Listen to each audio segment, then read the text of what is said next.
Selamat siang pemirsa, kembali lagi dengan saya Alifa Rahma. Part-time atau bekerja paruh waktu tentunya sudah tidak asing lagi di telinga kita. Bekerja paruh waktu ini banyak sekali dilakukan oleh anak muda, khususnya mahasiswa. Mahasiswa meskipun masih seorang pelajar, namun hal ini tidak menjadi halangan bagi mereka untuk mencari pengalaman dan menambah uang jajan tentunya. Pada siang hari ini saya sudah ditemani oleh seorang mahasiswa yang bekerja part-time di bidang online shop. Mbak Rima, selamat siang. Selamat siang, Mbak Rima. Apa kabarnya hari ini? Alhamdulillah baik. Baik, Mbak Rima ini adalah seorang mahasiswa dari Universitas Islam Indonesia yang kesehariannya itu kuliah dan bekerja part-time di bidang online shop. Baik Mbak Rima, boleh diceritakan sedikit bagaimana awal mula Anda berani bekerja ketika masih menjadi seorang mahasiswa? Ya, terima kasih untuk waktunya.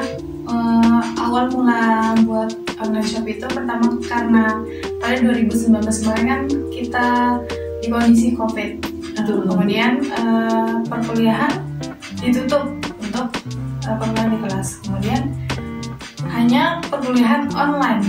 Di situ dalam diri sendiri itu merasakan jenuh karena kuliahnya gitu-gitu aja. Habis itu mulai belajar, mulai cari inspirasi, mulai buka YouTube salah satunya menjadi inspirasi untuk membuka online shop, dan benar-benar tidak ada mentor sama sekali, jadi hanya mentor YouTube aja.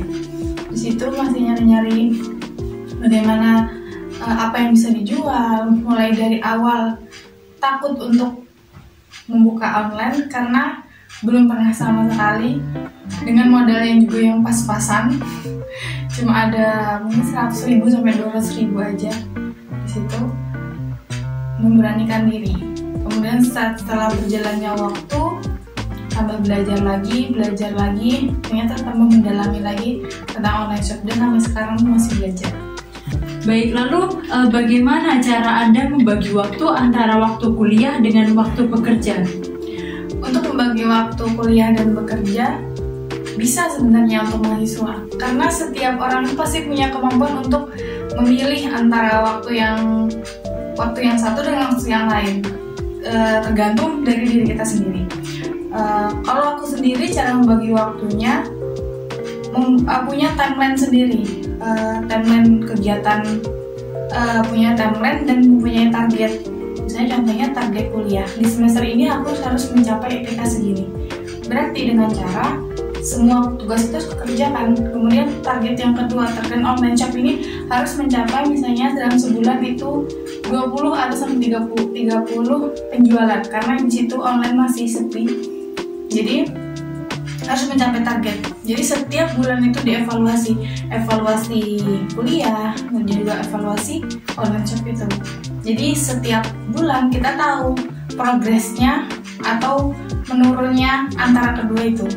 Jadi misalnya kedua itu harus balance. Kalau misalnya kedua itu sama tidak balance, harus, kalau aku sendiri meninggalkan salah satu, yaitu online shop.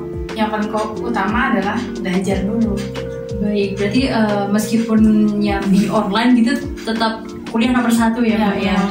Baik, lalu selama Anda bekerja sambil kuliah ini, adakah tantangan atau mungkin hambatan yang Anda hadapi?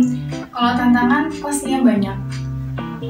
Untuk tantangan kuliah sendiri, sebagai mahasiswa pasti banyak tugas yang menumpuk, deadline yang tiba-tiba, kadang dosen gak menentu, dadakan juga. Kalau untuk online shop sendiri banyak juga tantangan, karena belajar online shop tidak ada mentor dan mencari referensi sendiri, mulai dari nol, mulai dari modal, cara berjualan, cara menghitung keuntungan, margin dan lain-lain. Dan dengan basic kuliah yang tidak sesuai dengan jalur bisnis gitu. Baik, lalu apa kesan Anda selama Anda menjadi mahasiswa dengan bekerja? Kalau kesannya itu sangat menantang, karena yang paling utama adalah saya berpikir untuk memegang HP itu tidak hanya menghabiskan kuota aja. Memegang HP kita menemukan ilmu baru, kita membuka itu tidak hanya kita tuh membuang pulsa aja. Jadi